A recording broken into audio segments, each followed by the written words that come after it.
咧即係講得好好啦，就係即係污染咧係不能容忍嘅。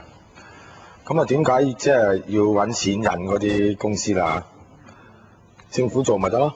政府控制嗰間公司咪搞掂咯？係咪？點解要揾錢引佢咧？係咪？其實咧，我覺得我哋睇翻點解香港咁污染咧，其實就係因為呢個中電同港燈啦，尤其中電係即係大量咁訂購煤，煤又平，同國內啲買煤又平，使乜理你啫？國內又開心啊，你用煤咯，或者用核電都唔緊要喎。如果國內有核電廠，咪用核電咯，係咪？大亞灣嘅即係我哋講話唔好起啊，唔好起咪照起。所以其實你話將一個保障整體人類嘅文明嘅責任擺喺大企業嗰度，今日靠唔住。你與虎謀皮，你話喂氹下佢啊，有冇氹啊？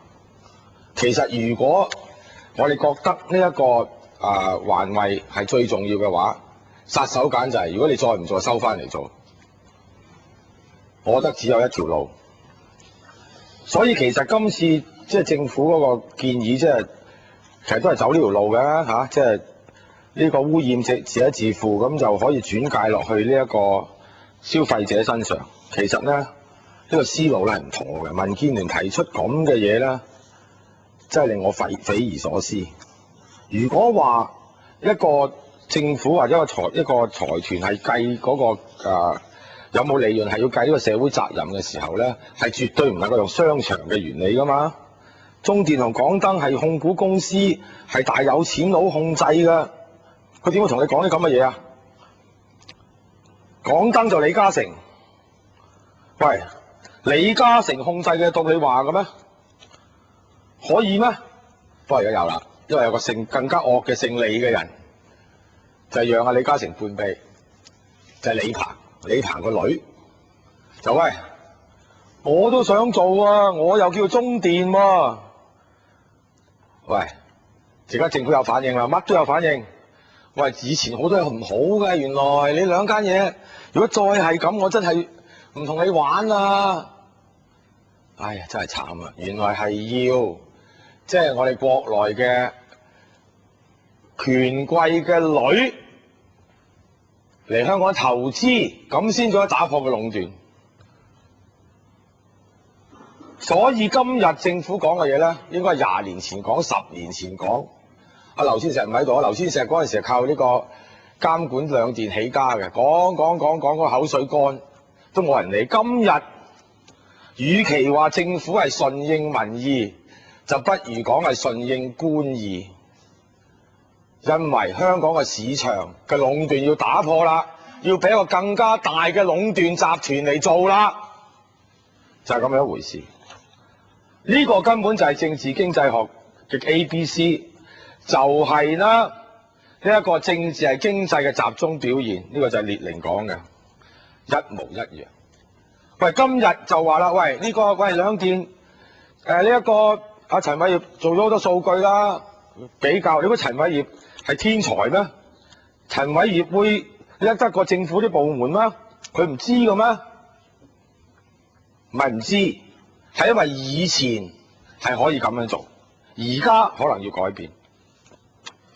我哋睇一睇，我見到官話：喂，如果你呢個要佢收呢個7%底之下，或者7%，黐線㗎，長毛你冇人做嘅喎，係咪咁啊？啲數據唔係喎，好似。如果唔係嘅，我哋話呢個議會咧，就有好多人話：唉，長毛你講道理啊，你唔好亂咁搞啊！喂，而家邊個亂搞啊？政府亂搞就係，抑或係我哋啲議員亂搞咧？原來啲數據喺晒度㗎啦。政府我又唔知佢會點做喎，將來又係咪話喂唔係啊？香港同呢個其他地方係有分別㗎，所以我哋唔可以咁做啊！我哋要呢個電力穩定供應。阿哥，你講笑啊？你1964年嗰陣時，俾佢用一個咁離譜嘅揾錢方法嗰時，你就要佢穩定啊嘛！而家香港人餵佢餵到變一隻怪獸，異形怪獸，唔知有冇睇異形啊？係咬香港人嗰陣時，你都仲係同佢講話，如果我哋唔繼續餵佢，佢就會咬我哋。咩料啊？廢料！係完全係廢話嚟嘅。我覺得好簡單。